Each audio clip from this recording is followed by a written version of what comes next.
Imagine waking up one morning, opening your window, and realizing it's raining. Not unusual, but then it keeps raining. Every hour, every minute, everywhere, at the exact same time. Congratulations, humanity! The world just got the DLC nobody asked for. Global Monsoon, the Apocalypse Edition. Welcome back to What If the Archives, the only channel where we ask, what if? And then immediately regret the answer. So today's question, what if it suddenly rained heavily, non-stop, for 7 straight days, in every part of the world? Let's open today's file.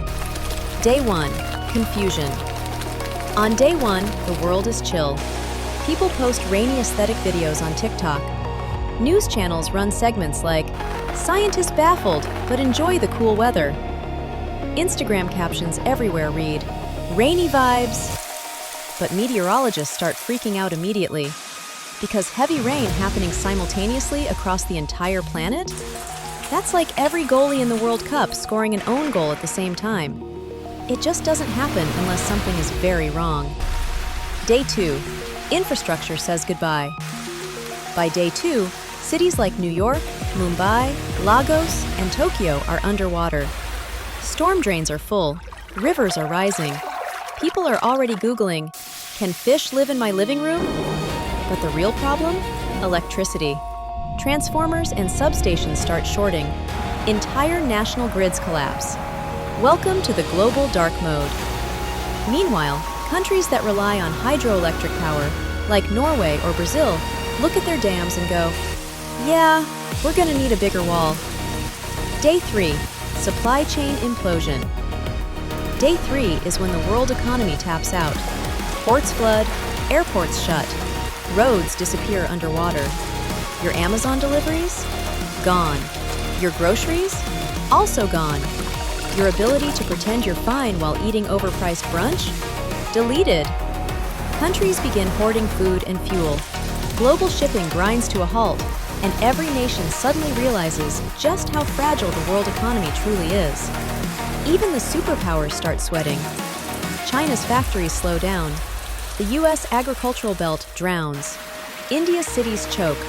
Europe politely panics. Day 4, agriculture fails. By day 4, farms have become indoor swimming pools. Wheat? Soaked. Rice? Drowned. Corn? On life support.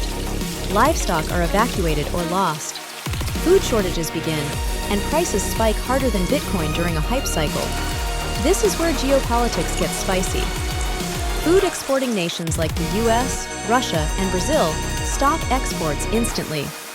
Import-dependent countries, like many in the Middle East and Africa, enter full emergency mode. Expect riots.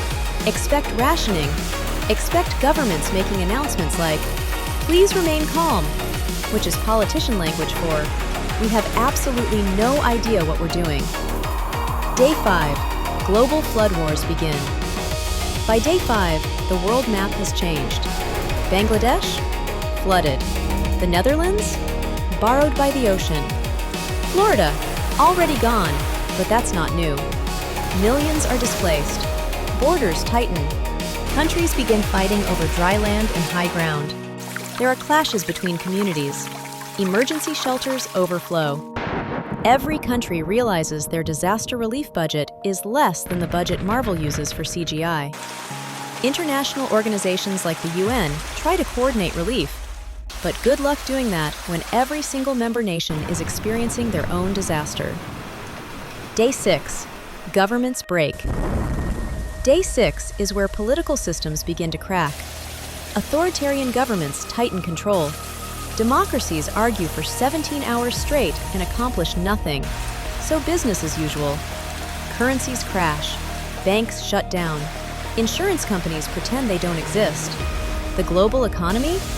Picture a Jenga tower made by a drunk person. Now imagine someone drop-kicking it. That's day 6. Day 7, total reset. By day 7, the world is in a strange place. Some regions are underwater. Others are carved by landslides. Entire coastlines are rewritten.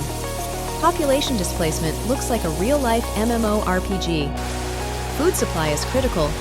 Water contamination is everywhere. Diseases begin spreading.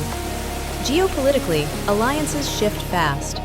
The US and Canada merge emergency management. China and Russia cooperate to keep food routes running. The EU forms a unified flood defense command. South Asian nations coordinate evacuations and relocation programs. The world is forced into cooperation, not because they want to, but because the alternative is literal extinction. After the rain stops. When the rain finally ends, relief turns into horror.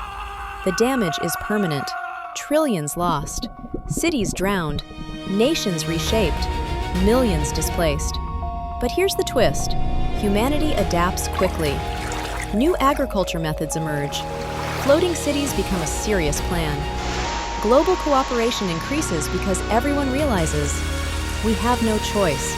Nature just dunked on all of us. And for the first time ever, every world leader agrees on something. Climate change might actually matter, guys. In conclusion, so what if it rained nonstop for 7 days across the entire planet? Infrastructure collapses, economies break, governments panic, and humanity finally understands how fragile our systems really are. But we also learn that when everything falls apart, we can rebuild, differently, smarter, and maybe even together. This has been What If the Archives, where every question opens a new reality, and every answer reminds us why we should never tempt nature again.